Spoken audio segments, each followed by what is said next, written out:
do? My name is Don. I see you.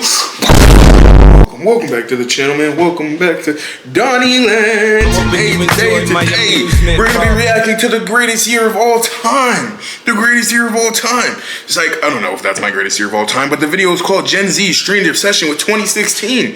Bitch, 2016 was peak. How old was I in 2016? That was 9 years ago.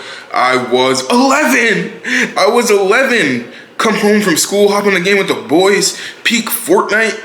Maybe, I think Fortnite was 2017-ish, but you're leading off into there, spending the summers all night online, GTA Online, Overwatch. What the fuck? What? SoundCloud rappers? What? Little Uzi Vert? What?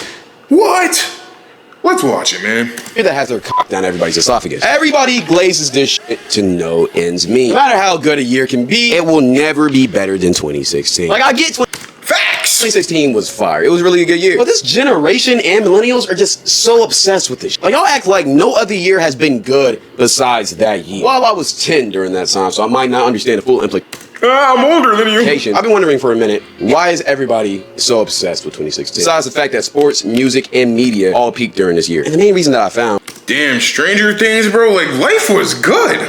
Is because of 2020. I might cry. 2020 was the end of the world as we know it. I swear to God, COVID shifted so many things. COVID shut everything down, forcing everybody to go inside and basically. What do you think? Was COVID a plan? Was it a plan to readjust the world, to get us to be manipulated, to get us to...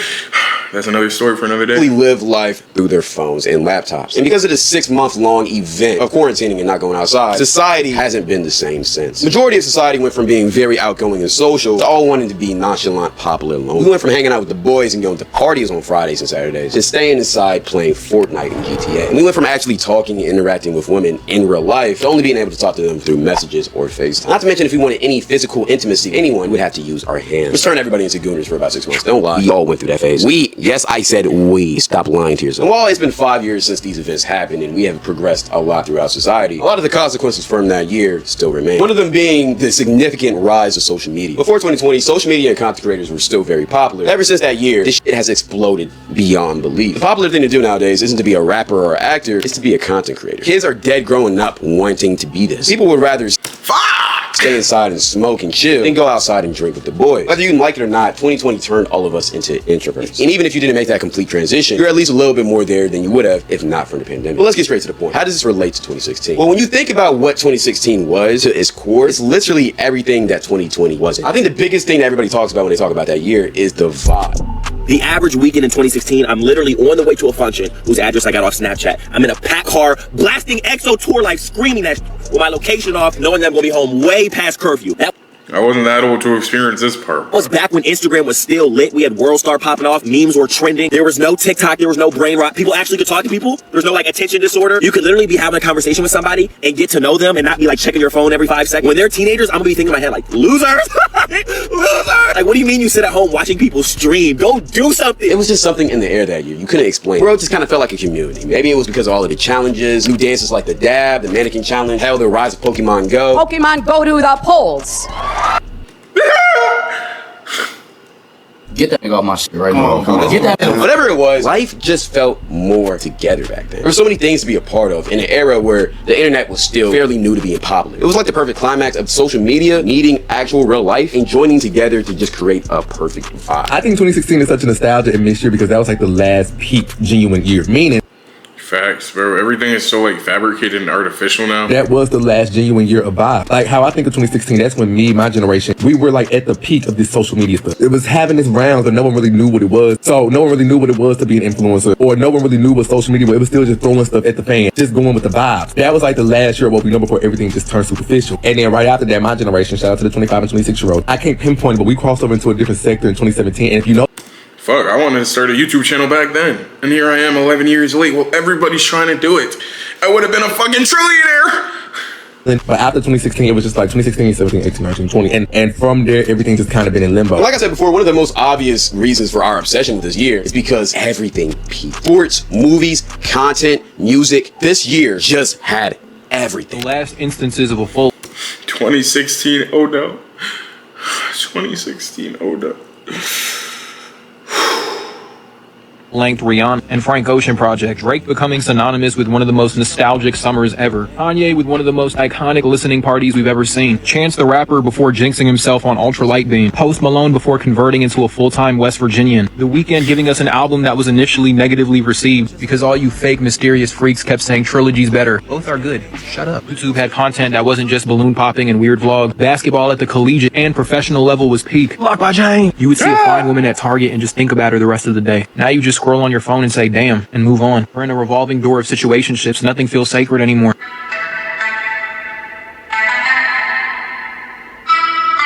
One thing bro forgot to mention in this video, Double XL 2016 class. It started a whole new Kodak, Uzi, 21 Savage, Denzel Curry. Who am I forgetting? X. Oh my god. era of music. Also, football fan. Odell, 2015, 2016, Panthers, Cam Newton, Super Bowl camp. Peyton Manning's last year. Not to mention when you go to the basketball side, we had the greatest finals of all time. And it feels like every big artist also dropped a major project that year. Like literally, I can go on and on about this. A lot of shit happens. And you know a year is good when the most controversial presidential election happened in the year. That's still not the most memorable part of the year. This year was just gas, bro. And there's no other way to really describe it. Fuck, that's when Trump took over, huh? 2016 is when Trump became president, huh? And then everything after that is kind of been shit. Whoa, maybe I just connected the dots.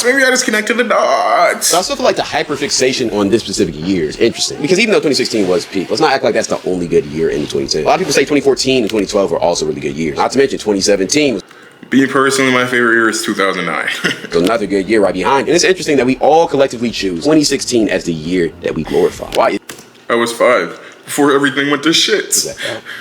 Well, honestly, I don't fucking know. And I really can't answer that for you. It's just what it is. Sometimes we as a society just hyperfixate on one thing. And no matter what's wrong with that thing, we just glaze. I particularly call it the MJ effect. And funny enough, I'm actually talking about both of them. No matter how many bad things these two people did, their legacy in public opinion seems spotless. Even though they both did some very controversial things, if they were reportedly true. And back when those things did break out, they caught a lot of flack for it. But because of how great they were, and because of how they made us feel, we just simply don't give a fuck. So what if MJ touched kids? I'm still finna listen to Thriller, gang. Hey, that nigga ain't touched me. I don't give a fuck. So what if Michael Jordan was an asshole? As long as he's picking other players on the court, I don't care, man. Like, keep on going. And even though there's a lot of bad things that happened in 2016, and we've kind of put this MJ status on 2016. Back in 2016, a good amount of people thought it was the worst year ever. I mean, prime example, Trump was elected. And no matter what your opinions on about that man, we all know when he got elected president, all hell broke loose. Brother, my whole family was talking about moving to Canada.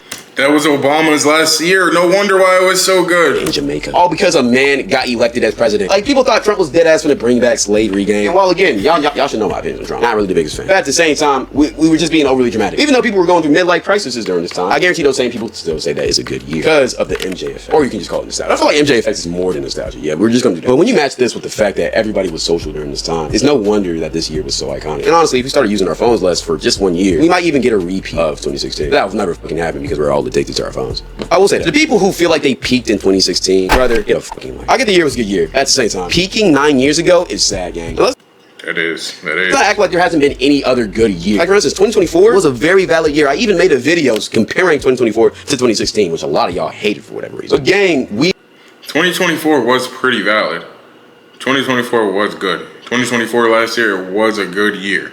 2025, it's been kind of shit. We've had good years. And even though 2016 was an elite year, I'm telling you right now, the way y'all talking about it might just be a little bit overrated. Tone it down. Because if you're too busy living in the past, you won't see what's happening right in front of you. And right now, we're on the horizon of what might be one of the greatest years of all time, 2026. Which is ironically 10 years beyond 2016. 2026 sounds too good to be true, and that shit hit on a personal level.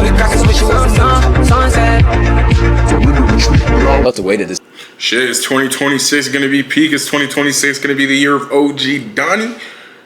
I'm gonna make sure it will be. NBA and NFL season is looking, it's gonna be one of the greatest playoffs for both individual leagues. Same thing with CFP. You all know March Madness is gonna be crazy. I truly think that 2026 is either gonna compete or surpass 2016. It is the 10-year anniversary. We gotta do something big.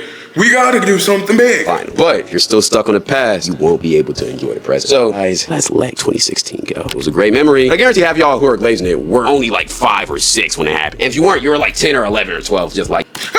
So let's stop acting like we actually lived that shit, and let's enjoy the year that we're actually gonna get to live through. But besides that, let me know your opinions down in the comment section now. But that's how you stay fly as always. Follow my live Twitter.